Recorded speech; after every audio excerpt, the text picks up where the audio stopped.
Welcome everyone to another episode of the Sincast. I am your host, Castantina, as always. So, I had a thought. We had an episode the other about how the streaming wars are just flat out ridiculous. Right now, people were saying it's going to be between basically 4. I think 5, because NBC's got their Peacock. So it's NBC Peacock, Netflix, HBO Max, CBS All Access, and Disney Plus. From what it looks like, it's going to just be the two major players are going to be HBO Max and Netflix. Netflix is getting a bunch of, mainly because both of those two are getting a bunch of animation stuff. Netflix, in fact, has 2 movies that are up for Best Animation in the Oscars. Now, but we're going to talk about CBS All Access, Disney Plus. The two freaking biggest horse crap things that, well, I'll get into this. I got some notes I haven't done in a while.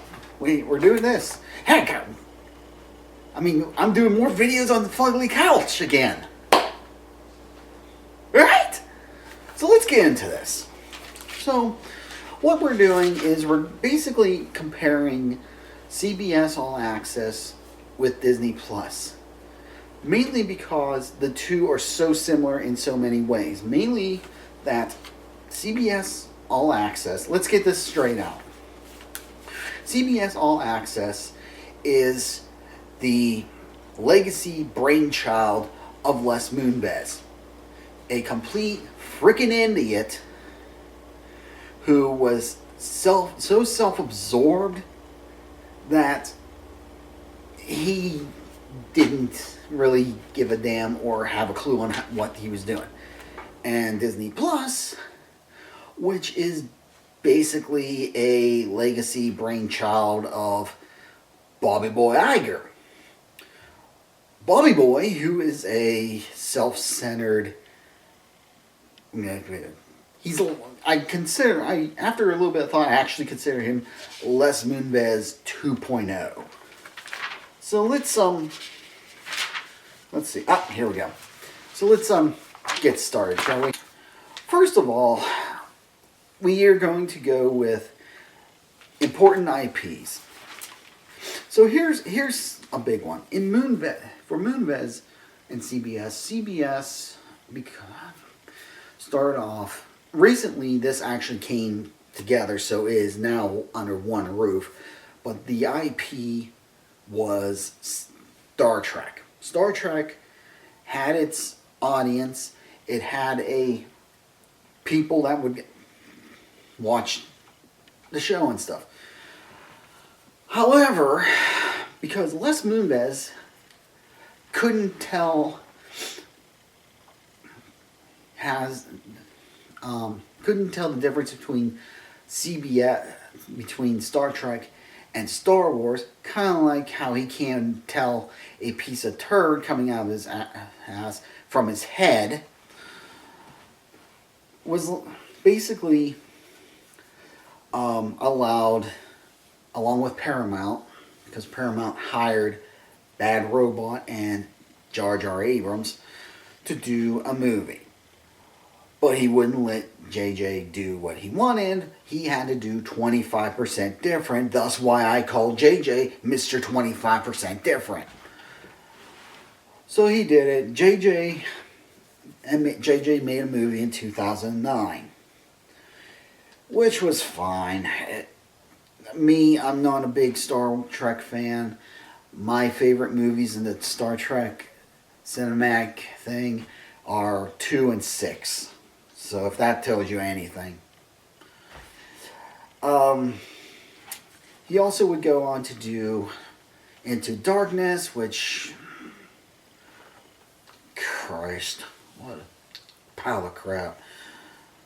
But as we will find out as we talk about this, JJ is a freaking hack.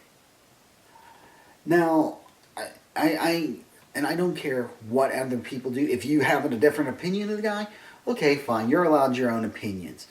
But bottom line, the guy kisses ass like an MFer. He sucks dick like an expensive escort from Vegas. He licks people's balls and he's always, yes sir, yes ma'am, I'll do that right now. Oh, yes sir, you want me to bend over so you can shove my your dick? Yes sir, I will do that.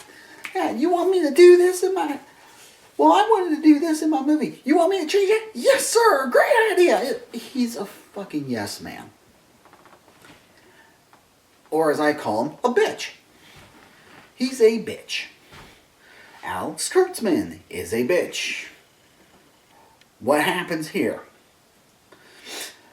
So Kurtzman continues the line of stupid that JJ started.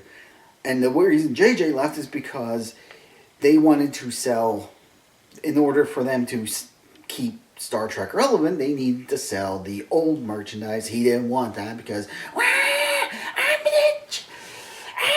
Star Trek! I want Star Trek! Because he doesn't.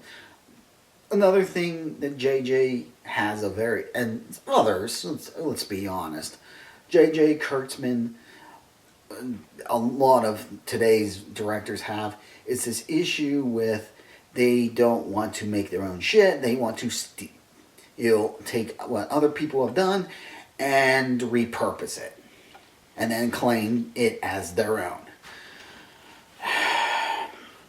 Anyway, so Kurtzman continues. He makes Star Trek Discovery, and because Moonves is a freaking moron, he basically made it practically impossible to get rid of Kurtzman without causing CBS to go bankrupt, which is hilarious because, as far as I understand it, Kurtzman's all but driven CBS into bankruptcy. From what it sounds like, I think I'm exaggerating, but really it sounds like Kurtzman has basically just put CBS into a point where they can't do anything with Star Trek. His stupid shows are always over budget, from what I understand. Always, and the current. And like I said, recently CBS, Viacom, and Paramount combined, so they're back. And I can't remember if it's Sharon or Sonia. I think it's Sharon Redstone. The daughter of Mr. We're going to put Star Trek movies and this one. He split it. Her father was a fucking idiot. So she brought him back. And there's rumors that CBS is seriously considering some selling the Star Trek license to Seth MacFarlane and NBC, for crying out loud. Whether that's true or not, rumors are rumors. But that's the state Star Trek is. Star Trek is basically unmarketable. The people who make the toys and shit don't want to make toys for this thing because no one wants to buy them. Moving on.